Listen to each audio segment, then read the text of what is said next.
உண்மை முகத்தின் நேர்களுக்கு இறைவனின் சாந்தியும் சமாதானமும் நம் அனைவரின் மீது என்றென்று நின்று நிலவட்டுமாக. 2012 லண்டன்ல ஃபேமிலி பிளானிங் சம்மிட் ஒன்று நடக்குது.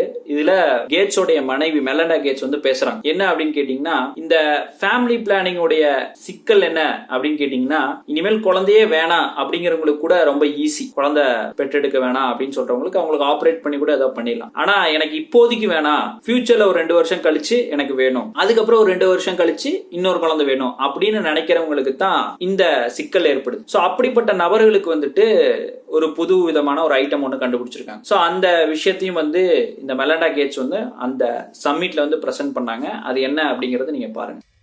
Family planning, as you've heard today, is quite a priority for our foundation now. So what I'd like to announce today is the Bill and Melinda Gates Foundation will be increasing our family planning investment by a new $560 million commitment between now and 2020.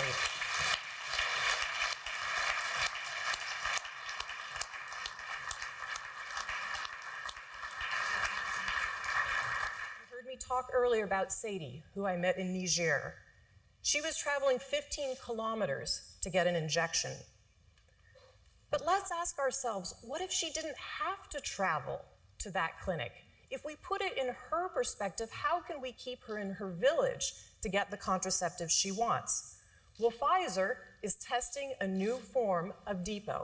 The injection that she goes 15 kilometers to get, they're now putting it in a new form, a new device that can be given. It's very, very small. It's called Uniject. I think it's going to be pictured here. It's a high-quality product. It's effective, it's safe, it's tiny, as you can see, and it can be put in a healthcare worker's kit to give to the woman at the village level. So Sadie won't have to go 15 kilometers any longer to get that injection.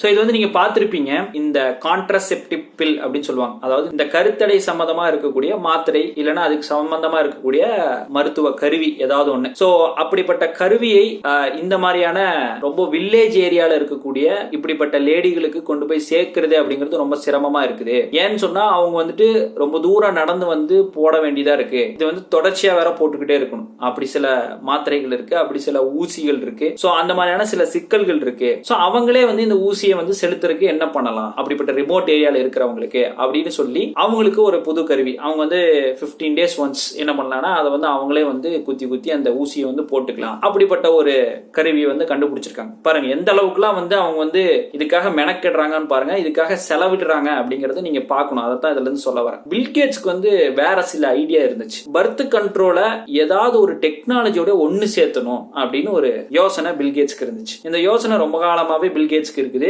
அது சம்பந்தமாகவும் தொடர்ச்சியா என்ன பண்ணிட்டு இருக்காருன்னா சிந்திச்சுட்டே இருக்காரு. ஏன்னா Bill Gates ஒரு technology person அப்படிங்கிறதுனால இந்த மருத்துவம் சார்ந்து நடந்துட்டு இருக்கக்கூடிய இந்த பர்த் கண்ட்ரோல் சம்பந்தமா இருக்கக்கூடிய கண்டுபிடிப்புகளையும் டெக்னாலஜியும் ஒன்னு சேர்ந்து ஒரு கண்டுபிடிப்பு கண்டுபிடிக்கணுங்கிறது பில்கேட்ஸோட யோசனை. பில்கேட்ஸோடைய இந்த ஐடியாக்கு ஏத்த மாதிரியே என்ன பண்றாரு அப்படின்னு பாத்தீங்கன்னா, 2014 மைக்ரோசிப்ஸ் பயோடெக் அப்படிங்கிற ஒரு கம்பெனியோட சேர்ந்து ஒரு புது கருவியை வந்து ரிலீஸ் பண்றாரு. இந்த கருவி என்ன அப்படின்னு பாத்தீங்கன்னா, பர்த் கண்ட்ரோல் மைக்ரோசிப் அப்படிங்கிற கருவி. இந்த கருவி வந்து ஒரு பெண்ணுடைய உடம்புல பொருத்திடுவாங்க.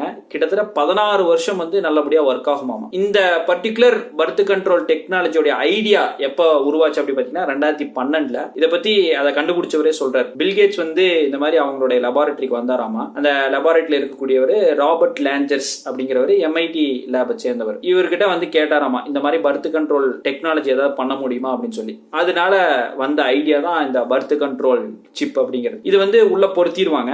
வெளியில வந்து ஒரு ரிமோட் இருக்கும். அதை ஆன் பண்ணிட்டீங்க அப்படின்னு சொன்னா நீங்க வந்து பிரெக்னன்ட் ஆக முடியாது. அதை ஆஃப் பண்ணிட்டீங்க அப்படின்னு சொன்னா நீங்க வந்து பிரெக்னன்ட் ஆகிக்கலாம். சோ அப்படிப்பட்ட ஒரு கருவி. இதுக்காக கேட்ஸ் ஃபவுண்டேஷன் கொடுத்த அமௌண்ட் எவ்வளவு அப்படின்னு கேட்டீங்கன்னா $20 மில்லியன்.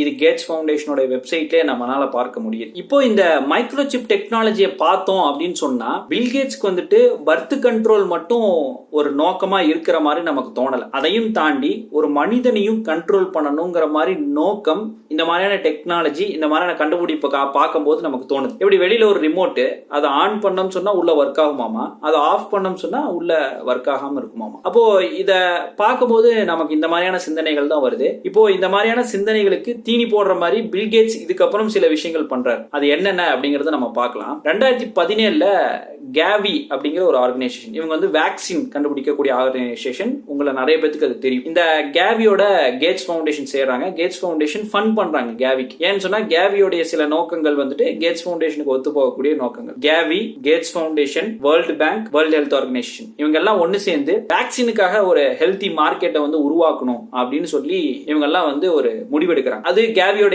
வெப்சைட்ல அது போட்டிருக்காங்க. என்ன சொல்லியிருக்காங்க அப்படின்னு கேட்டீங்கன்னா, இந்த உலகத்தில் இருக்கக்கூடிய எல்லா குழந்தைகளுக்கும் டிஜிட்டல் பயோமெட்ரிக் சிஸ்டத்தை கொண்டு வரணும் அப்படின்னு சொல்லி இவங்க யோசிக்கிறாங்க. ஒரு வேக்சினை தயாரிக்கக்கூடிய கம்பெனி எதுக்காக டிஜிட்டல் பயோமெட்ரிக் சிஸ்டம் வந்துட்டு உலகத்தில் இருக்கக்கூடிய எல்லா குழந்தைகளுக்கும் கொண்டு வரணும் அப்படின்னு ஏன் நினைக்கணும் அப்படின்னு பாத்தீங்கன்னா, அதுக்கான விளக்கத்தை அந்த கேவியோடைய சிஇஓ செத் பெர்க்லி அப்படிங்கிறவரே சொல்லியிருக்கிறார். 2017 நேச்சர்ல அவர் வந்து ஒரு ஆர்டிகல் ஒன்று பப்ளிஷ் பண்றாரு. அந்த ஆர்டிகலோட தலைப்பே பாத்தீங்க அப்படின்னு சொன்னா immunisation needs a technology boost அப்படின்னு அதோடைய தலைப்பு. அதாவது இந்த நோய் எதிர்ப்பு சக்தியை அதிகரிக்கணும் அப்படின்னு வச்சுக்கோங்களேன், அதற்கு டெக்னாலஜி ரொம்ப ஒரு தேவையாக இருக்குது அப்படின்னு சொல்லி அவரு அந்த தலைப்பின் கீழே அவர் எழுதுறாரு. அதுல அவர் என்ன சொல்றாரு அப்படின்னு கேட்டீங்கன்னா, இந்த உலகத்துல எல்லாத்துக்குமே ஒரு தனிப்பட்ட ஐடி வேணும். அதாவது எல்லா குழந்தைகளுக்கும் நம்ம வந்து பிறக்கும் போதே அவங்களுக்கு வந்து ஒரு செக்யூரான ஒரு தனிப்பட்ட ஐடி கொடுத்துடணும். அந்த ஐடியில பாத்தீங்கன்னா அந்த குழந்தையோட எல்லா மெடிக்கல் ஹிஸ்டரியும் அதுல ரெக்கார்ட் ஆயிடணும். ஒரு வேளை வேக்சின் போட்டாங்கன்னா இதுக்கு முன்னாடி என்னென்ன வேக்சின் எல்லாம் போட்டிருக்கு அப்படிங்கிற அந்த ஹிஸ்டரிலாம் அதுல ரெக்கார்ட் பண்ணிடணும் அப்படின்னு ஆரம்பிச்சு அந்த குழந்தை அப்படியே வளர்ந்து வளர்ந்து பெருசாகி அது இறப்பு வரைக்கும் அதற்கான எல்லா ரெக்கார்டையும் அந்த பர்டிகுலர் ஐடியிலே ஸ்டோர் பண்ணி வச்சுக்கலாம் அப்படிங்கறது அவங்களோட எண்ணம். What's interesting is that people tend to think of birth certificates as kind of a major document, but the most common, as I mentioned before, is not a birth certificate, is not a death certificate, is not a marriage certificate. The most common connection, vital registration for the population is actually a child health card, because we reach more than 90% of children with at least one dose of vaccine as part of routine. So they're in the system. The challenge is that contact is not connected into the system. So if you could connect it, then you have the ability to give them their basic identity papers. You have ability then later on, if they want to own land or they want to have their rights, you're able to help them with that. But we're not currently taking advantage of that, and so the children get seen, they get enrolled in the health centers, but that information is not used for anything else. அல்ல இன்னொரு விஷயமும் இந்த செத் Berkeley வந்து சொல்றாரு. என்ன சொல்றாரு அப்படின்னு கேட்டீங்கன்னா, இந்தியால குஷி பேபி அப்படிங்கிற ஒரு கம்பெனி கூட ஒர்க் பண்றாங்களாமா. இந்த குஷி பேபி அப்படிங்கிற கம்பெனி வந்துட்டு இந்த மெடிக்கல் ஹிஸ்டரியை ஸ்டோர் பண்ற மாதிரியான ஒரு விஷயத்த, ஒரு கருவியை கண்டுபிடிச்சு வச்சிருக்காங்க. அதை நடைமுறையிலும் செயல்படுத்தி இருக்காங்க. அவங்க என்ன பண்ணிருக்காங்கன்னா, ஒவ்வொரு குழந்தைக்கும் ஒரு நெக்லஸ் ஒன்று மாட்டி விட்டுருவாங்க. அந்த நெக்லஸ்ல பாத்தீங்க அப்படின்னு சொன்னா ஒரு சிப் இருக்கு. இது இந்தியால நடக்கக்கூடிய ஒரு விஷயம். அந்த சிப்ல பாத்தீங்கன்னா அந்த குழந்தையோட எல்லா மெடிக்கல் ஹிஸ்டரியும் வந்து அதுல ரெக்கார்ட் ஆயிருக்கு. இந்த கேவிங்கிற கம்பெனி வந்து அந்த குஷி பேபியோட கம்பெனியோட சேர்ந்து கூட நிறைய விஷயங்கள் ஒர்க் பண்ண ஆரம்பிக்கிறாங்க. சோ இப்படிப்பட்ட நெக்லஸ் பாத்தீங்க அப்படின்னு சொன்னா ஒரு ரிமோட்டான வில்லேஜ்ல கூட ஒரு கிளினிக் இருக்கு அப்படின்னு சொன்னா நீங்க போன்ல கூட அது வந்து அதுல ஸ்கேன் பண்ணீங்க அப்படின்னு சொன்னா அவங்களுடைய ரெக்கார்ட் எல்லாமே வந்துரும். My name is Richard and I'm the co-founder of Cushy Baby.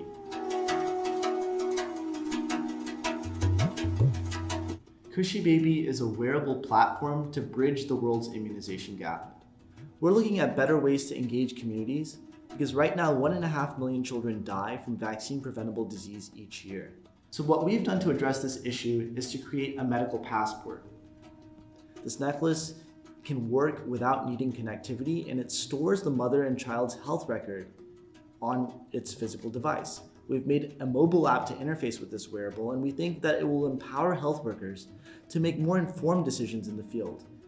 Finally, this mobile app connects to a backend that has a dashboard, and we give health officials real-time, location-specific, actionable data to better forecast demand and to better mobilize their resources. This necklace costs less than $1. It's unpowered, it's off-the-shelf, available technology that it's locally relevant and locally customizable. And it provides patients with a high-fidelity, unique digital touchpoint to the health provider anywhere at any time. The necklace is more than just a medical record. The black thread is to protect the child from evil eye or a nazar. and many children in these communities already wear similar necklaces.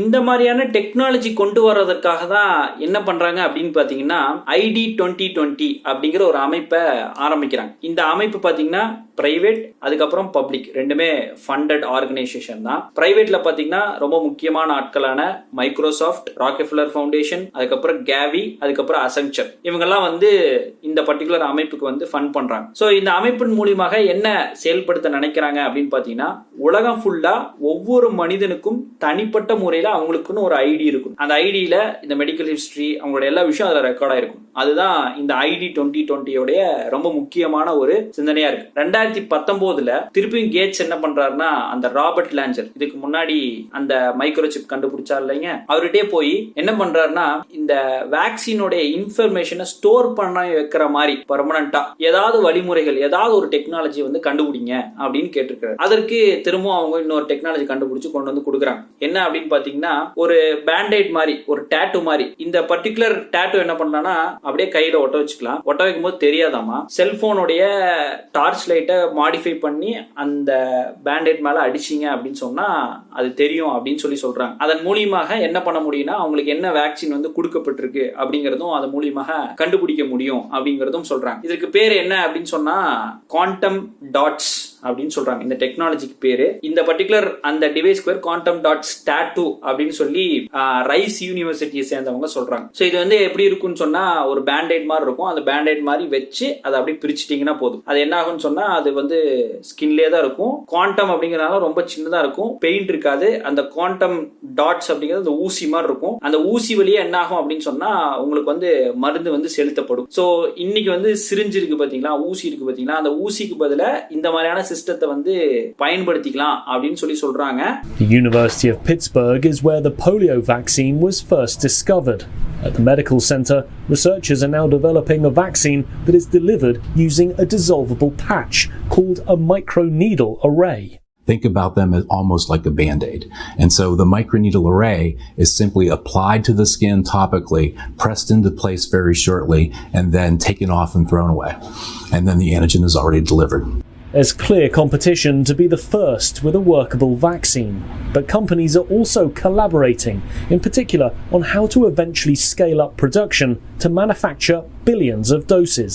ஏன்னு சொன்னா இந்த technology வந்து ரொம்ப ஈஸியா கொண்டு போய் மக்களிடையே சேர்த்திட முடியும் ஊசியை விட. ஏன்னா இது வந்து ஒரு பேண்டேட் மாதிரி தான், யாரு வேணாலும் கூட பொருத்திக்கலாம். இதுல வலி கிடையாது, பிளட் கிடையாது, எதுவுமே வராது. ஆனா என்ன ஆகும், உங்களுக்கு ஊசி போய் சேர்ந்த மாதிரி இருக்கும், கையில டேட்டூ இருந்த மாதிரி இருக்கும். அதே நேரத்தில் அது ஒரு ஐடென்டிபிகேஷன் ஆன மாதிரி இருக்கும். யாராவது நீங்க வேக்சின் போட்டீங்களா அப்படின்னு கேட்டா நீங்க இதை காட்டிக்கிட்டீங்கன்னா போதும், அந்த வேக்சின் நான் போட்டுட்டேங்க அப்படின்னு சொல்லி அவங்க வந்து டார்ச் லைட் மூலமா அடிச்சு பார்த்துக்குவாங்க. ரொம்ப ஒரு ஈஸியான டெக்னாலஜின்னு வச்சுக்கோங்களேன். இது சம்பந்தமா கூட பில்கேட்ஸ் வந்துட்டு அவருடைய ரெடிட் பக்கத்துல ஆஸ்க் மீ எனிதிங் அப்படிங்கிற அந்த தலைப்பின் கீழே அவர்கிட்ட என்ன கொஸ்டின் வேணாலும் கேட்கலாம், அதுக்கு பதில் சொல்லுவார். அதுல கூட சொல்லியிருக்காரு. அவர் என்ன சொல்லியிருக்காருன்னா ஒரு டிஜிட்டல் சர்டிபிகேட் ஒவ்வொரு மனிதர்களுக்கு இருக்கும். எங்க ஏதாவது டிராவல் போனாங்க அப்படின்னு சொன்னா, இல்ல யாராவது பொருள் வாங்குறா அப்படின்னு சொன்னா இந்த பர்டிகுலர் சர்டிபிகேட் வச்சு அவங்க வேக்சின் போட்டிருக்காங்களா இல்லையா அப்படிங்கறதெல்லாம் தெரிஞ்சுக்கலாம் அப்படிங்கிறது அவர் சொல்றாரு. ஒரு முக்கியமான விஷயத்த அவரு மறந்துட்டார். என்ன அப்படின்னு பாத்தீங்கன்னா அந்த மாதிரியான டெக்னாலஜிக்கு ஃபண்ட் பண்றதே வந்து பில்கேட்ஸ் தான் அப்படிங்கறது அவரு அந்த ரெடிட்ல சொல்ல மறந்துட்டார் ஆக்சுவலா. சோ இது சம்பந்தமாக பல இன்டர்வியூல கூட அவர் வந்து பேசியிருக்கிறார். அவர் eventually what we'll have to have is certificates of who's a recovered person, who's a vaccinated person, because corona வைரஸ்க்கு அப்புறம் இந்த மாதிரியான ஒரு டெக்னாலஜி வந்துட்டு பல அரசாங்கங்கள் வந்து அது கொண்டு வர ஆரம்பிச்சிருக்காங்க. இப்போ யூகேயோட அரசாங்கம் எடுத்துட்டீங்க அப்படின்னு சொன்னா, அதாவது ஹெல்த் பாஸ்போர்ட் அப்படிங்கிற ஒரு சிஸ்டத்தை கொண்டு வர போறோம் அப்படிங்கறத வந்து அவங்க சொல்லியிருக்காங்க. அது சில மாசங்களே வரப்போகுது அப்படிங்கறதும் அவங்க வந்து அறிக்கை கொடுத்திருக்காங்க. அப்ப அந்த ஹெல்த் பாஸ்போர்ட்ல பாத்தீங்க அப்படின்னு சொன்னா அவங்களுடைய கம்ப்ளீட் மெடிக்கல் ஹிஸ்டரி வந்து அந்த பர்டிகுலர் ஹெல்த் பாஸ்போர்ட்ல இருக்கும். அதுக்கப்புறம் ஆன்ஃபிடோ அப்படிங்கிற ஒரு கம்பெனி வந்துட்டு கிட்டத்தட்ட $50 மில்லியன் பக்கம் வந்து ரைஸ் பண்ணி அதுல வந்து பில்கேட்ஸும் ஒன் ஆஃப் த ஃபண்டர். அவங்களும் என்ன பண்றாங்கன்னா இதே மாதிரியான ஒரு ஐடியா வந்து அவங்களும் வந்து உருவாக்கிட்டு இருக்காங்க. அவங்க ஒரு டிஃப்ரெண்டான டெக்னாலஜி வந்து உருவாக்கிட்டு இருக்காங்க. இந்த மாதிரியான டெக்னாலஜி அப்படிங்கிறது வந்துட்டு இந்தியாவில் இருக்கக்கூடிய நமக்கு வந்து ரொம்ப பரிச்சயமான ஒரு டெக்னாலஜி. இது வந்து நம்ம ஆல்ரெடி பார்த்திருக்கோம். India's unique identification program. It's been called the largest social experiment on earth. The goal was to give every resident of India a unique ID number, which means approximately 1.1-1.2 billion people.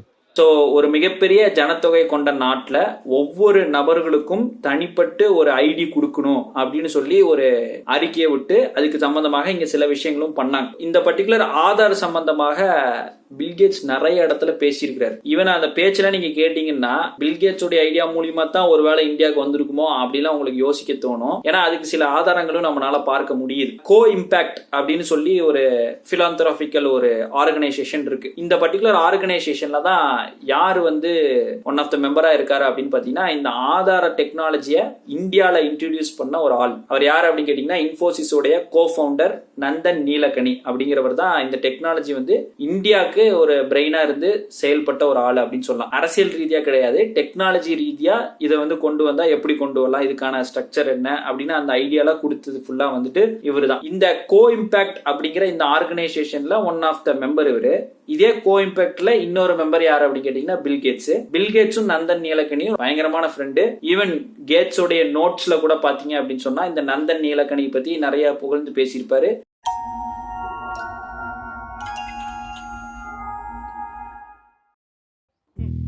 My friend Nandan Nilekani is one of India's best-known entrepreneurs. He led the creation of the world's largest biometric ID system. Now, he's working to promote his platform to improve the lives of the world's poorest people. There are more than 1 billion people around the world who don't have any kind of ID. So இந்த ஆதார் சிஸ்டத்தை பத்தி Bill Gates பல இடங்கள்ல புகழ்ந்து தான் பேசியிருக்கிறார். Well, Aadhar is a huge asset for India. It was designed very well. The fact that you can make digital payments so easily, you can open a bank account. India is a leader in that. Our foundation, worked with the Reserve Bank. Nandan Nilekani and a group of people that he pulled together did a great job. The Supreme Court case on privacy, got people debating about that, and in the end, some new capabilities were added, but the design, the consent architecture actually held up very well.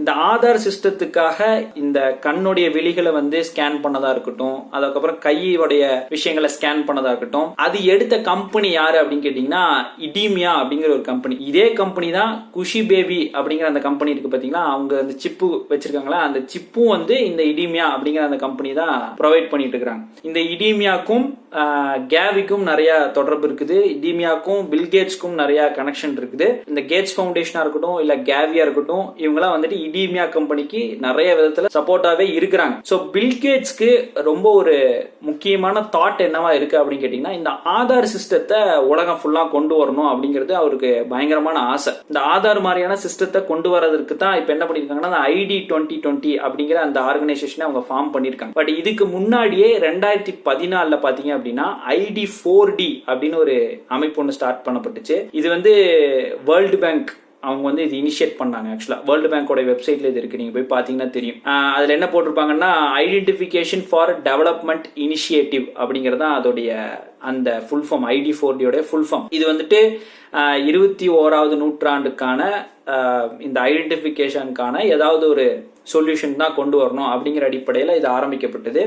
Even United Nations வெப்சைட்லயும் இது சம்பந்தமா போட்டிருக்கோம். அதாவது 2030க்குள்ளார இந்த உலகத்தில் இருக்கக்கூடிய ஒவ்வொரு ஆளுகளுக்கும் தங்களுடைய பிறப்புல இருந்து எல்லா தகவலும் ரெஜிஸ்டர் பண்ணி ஒரு ஐடென்டிட்டிக்குள்ள இருக்கணும், அவங்களோட தனிப்பட்ட ஐடென்டிட்டில இருக்கணும்னு சொல்லி ஒரு அஜெண்டாவை வச்சு செயல்பட்டு இருக்காங்க. இது 2030க்குள்ள செஞ்சு முடிக்கணும் அப்படிங்கறதும் யுனைடெட் நேஷனுடைய வெப்சைட்லயும் நம்ம இது சம்பந்தமா பார்க்க முடியுது. இந்த ஐடி 4D அப்படிங்கிற அமைப்புக்கு வேர்ல்டு பேங்க்கும் ஃபண்ட் பண்றாங்க. அதுக்கப்புறம் பில்கேட்ஸ் உடைய கேட்ஸ் ஃபவுண்டேஷனும் அது ஃபண்ட் பண்ணிட்டு இருக்காங்க. என்ன ஒரு வருத்தத்துக்குரிய விஷயம் சொன்னா பில்கேட்ஸ் இந்த ஆதார் குறித்ததான பிரைவசியை பத்தி எங்கேயுமே பேசவே இல்லை. இந்த ஆதார் சம்பந்தமாக நடந்த பிரச்சனைகள் எங்கேயுமே பேசவே இல்லை. இவ்வளவு பெரிய டெக்னாலஜி பர்சனா இருக்காரு, அதை பத்தி என்ன நன்மையான காரியங்கள் பேசியிருந்தாலும் அதை பத்தி தீயான காரியங்களும் பில்கேட்ஸ் பேசியிருக்கும். சோ இன்னொரு முக்கியமான விஷயம் என்ன அப்படின்னு கேட்டீங்கன்னா இந்த ஐடி 4D உடைய ஒன் ஆஃப் த கவுன்சிலர் இருக்கிறது யாரு அப்படின்னு கேட்டீங்கன்னா இந்த நந்தன் நீலகனி தான். சோ இதன் மூலியமாகவும் பில்கேட்ஸ்க்கு இந்த நந்தன் நீலகனி அப்படிங்கிறவர்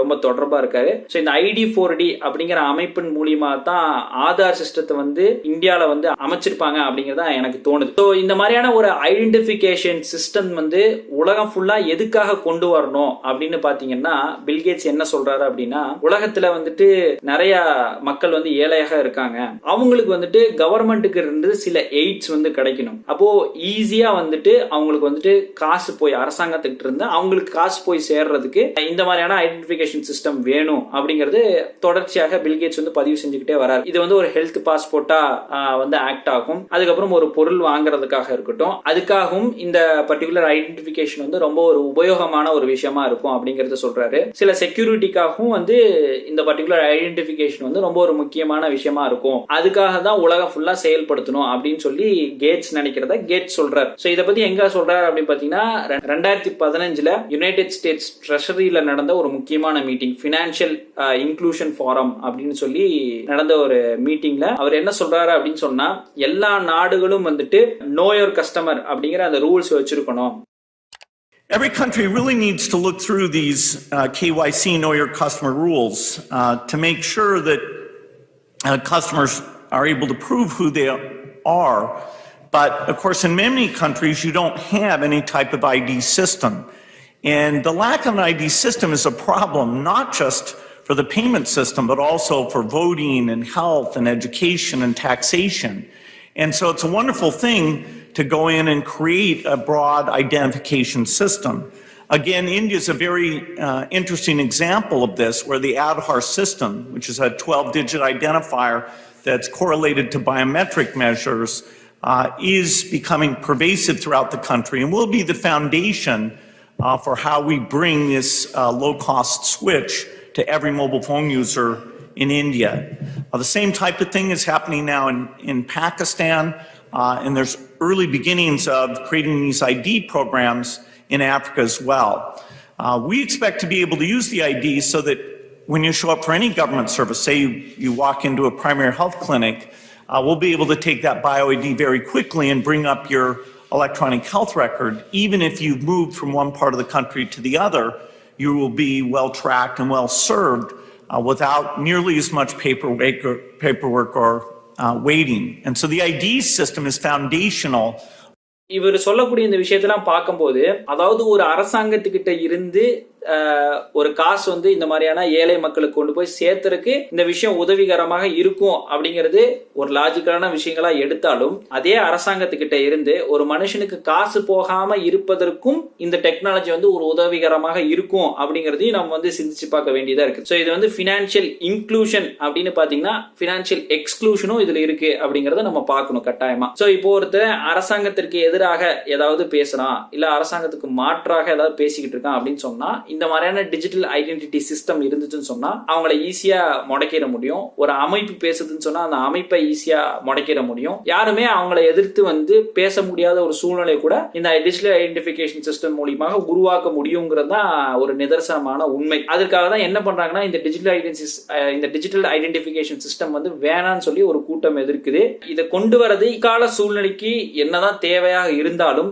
அது கொண்டு வரக்கூடிய ஆட்களை நம்ம வந்து பார்க்கும்போது, அவங்க வந்து கொண்டு வரக்கூடிய நோக்கத்தை நம்ம வந்து பார்க்கும்போது, இல்ல இது தவறான வழிகளில் தான் இது வந்து கொண்டு போய் விட போகுது அப்படிங்கறத தான் நம்ம சொல்ல வரோம். இந்த டெக்னாலஜியை குறை சொல்லுதோ, இந்த டெக்னாலஜினால இவங்க சொல்லக்கூடிய நன்மைகளை வந்து நம்ம குறை சொல்றதோ கிடையாது. ஆனால் இது யாரு கொண்டு வரா, அவங்க என்ன நோக்கத்துக்காக கொண்டு வராங்க அப்படிங்கிறது தான் இங்க ரொம்ப ஒரு பிரச்சனைக்குரிய ஒரு விஷயமா இருக்குது. அதைத்தான் நம்ம ரொம்ப முன்னிறுத்தி இந்த பதிவுல நம்ம பேசிக்கிட்டு இருக்கோம். நம்ம இந்த பர்டிகுலர் டிஜிட்டல் ஐடென்டிட்டி சிஸ்டம் கொண்டு வருவதற்கு முதல் கட்ட நடவடிக்கையாக என்ன எடுத்தாங்க அப்படின்னு கேட்டீங்கன்னா, இந்த டிஜிட்டல் பரிவர்த்தனைகளை வந்து அதிகப்படுத்தினது. இதுக்கும் பாத்தீங்க அப்படின்னு சொன்னா 2012 பெட்டர் தேன் கேஷ் அலையன்ஸ் அப்படிங்கிற இந்த அமைப்பின் மூலமாக பில்கேட்ஸ் வந்துட்டு இந்த விசா, மாஸ்டர் கார்டு இந்த மாதிரியான இந்த டிஜிட்டல் பரிவர்த்தனை செய்யக்கூடிய சில கம்பெனிஸ்லாம் இருக்கு பாத்தீங்களா, அந்த கம்பெனிஸ்க்குலாம் ஃபண்ட் பண்றாரு பில்கேட்ஸ். ஃபண்ட் பண்ணி அதை மிகப்பெரிய அளவுக்கு வளர்த்துறாங்க 2012. அப்போ வந்து இதெல்லாம் வந்து நம்ம பார்க்கும்போது, பில்கேட்ஸ் வந்து 2012 வந்துட்டு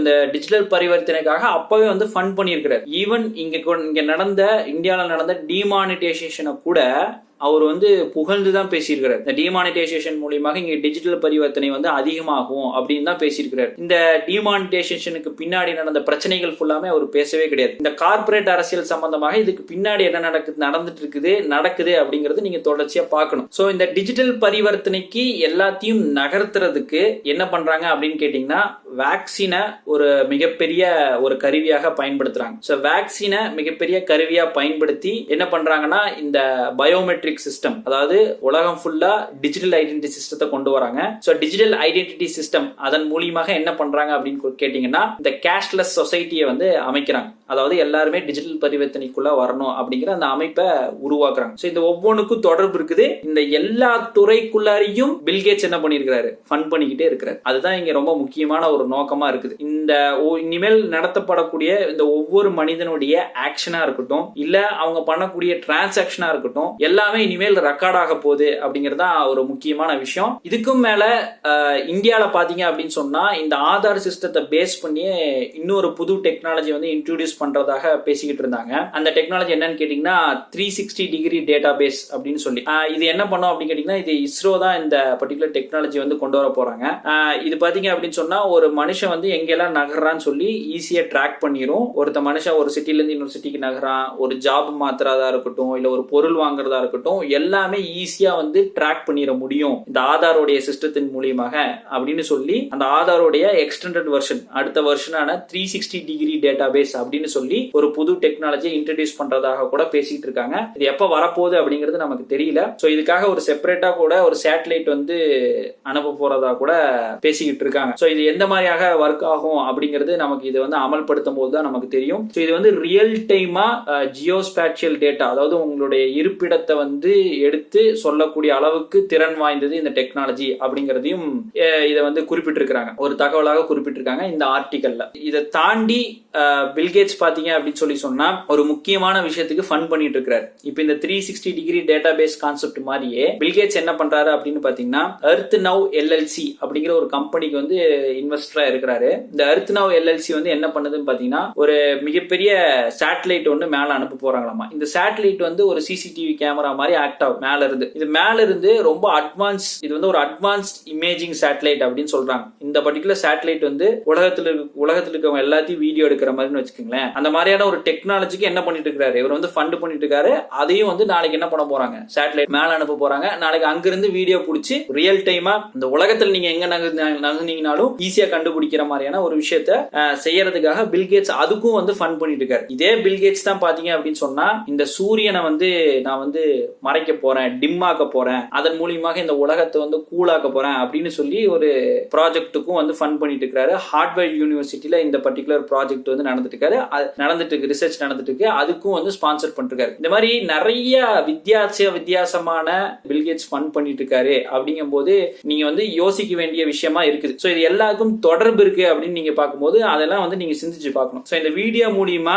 நான் சொல்லக்கூடிய விஷயம் என்ன அப்படின்னு கேட்டீங்கன்னா இங்க இருக்கக்கூடிய இண்டிபெண்டா இருக்கக்கூடிய ஜேர்னலிஸ்ட் சில பேர் வந்து யூடியூப்ல தனிப்பட்ட முறையில நியூஸ் சேனல் வச்சிருக்கீங்க, அதுக்கப்புறம் ஃபேக்ட் செக்கிங் சேனல்ஸ் வச்சிருக்கீங்க, நிறைய பேர் இருக்கீங்க. அந்த அடிப்படையில மெயின் ஸ்ட்ரீம் மீடியா விட்டுருங்க. இப்போ உங்களை மாதிரியான ஆட்கள் இந்த மாதிரியான செய்திகளை எல்லா கோணத்துல இருந்து பார்க்கணும் அப்படிங்கறதுதான் என்னுடைய மிகப்பெரிய வேண்டுகோளா இருக்குது. இப்போ இதுக்கு முன்னாடி எல்லாம் பாத்தீங்க அப்படின்னு சொன்னா நியூஸ் பேப்பர் படிக்கிற பழக்கம் வந்து எல்லாத்துக்கிட்டே இருந்துச்சு. அப்போ வந்து ஒரு நியூஸ் பேப்பர் எடுத்தீங்கன்னா அதுல எல்லா செய்திகளும் இருக்கும், எல்லா கோணத்திலையும் செய்திகளை படிச்சு நம்மளால புரிஞ்சுக்க முடியும். இப்போ இந்த பில்கேட்ஸ் சம்பந்தமான ஒரு செய்தியே வந்திருக்கு அப்படின்னு பாத்தீங்கன்னா முதல் பக்கத்துல பில்கேட்ஸ் வந்துட்டு ஒரு கம்பெனியை வாங்கினாரு அப்படின்னு செய்தியை போட்டிருக்கும். ரெண்டாவது பக்கத்துல பாத்தீங்கன்னா அந்த வாங்கின கம்பெனி ஏதாவது ஒண்ணு செஞ்சது அப்படின்னு போட்டிருக்கும். அதனாலதான் அந்த கம்பெனி வாங்கியிருக்காரு அப்படின்னு சொல்லி இந்த ரெண்டு செய்தியும் வந்து நம்மளால ரிலேட் பண்ணி படிக்க முடியும். பட் இன்னைக்கு பாத்தீங்க அப்படின்னு சொன்னா ஒரு செய்தியை ஈஸியா நம்ம வந்து மொபைல்ல தான் பார்க்கக்கூடிய வழக்கம் இருக்கு, இன்டர்நெட்ல பார்க்கக்கூடிய வழக்கம் இருக்கு. நம்ம ஒரு வெப்சைட் போனாலும் சரி, இல்ல ஒரு ஆப் இன்ஸ்டால் பண்ணாலும் சரி, அது இன்ஸ்டால் பண்ண உடனே அது என்ன கேக்குது அப்படின்னு பாத்தீங்கன்னா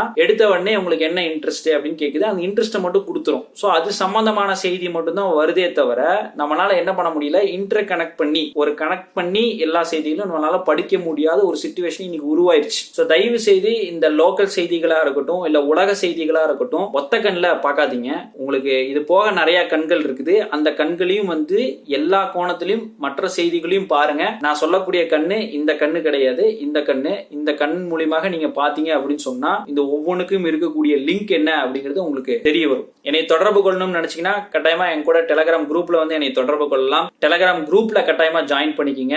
இந்த சேனலை சப்ஸ்கிரைப் பண்ணாதவங்க சப்ஸ்கிரைப் பண்ணிக்கிங்க. சோ மேலும் சுவாரஸ்யமான தகவல்களோடு உங்க கேள்விகளுக்கான பதில்களோடு என்னோட அடுத்த பதிவுல நான் உங்களை சந்திக்க வரேன். நன்றி.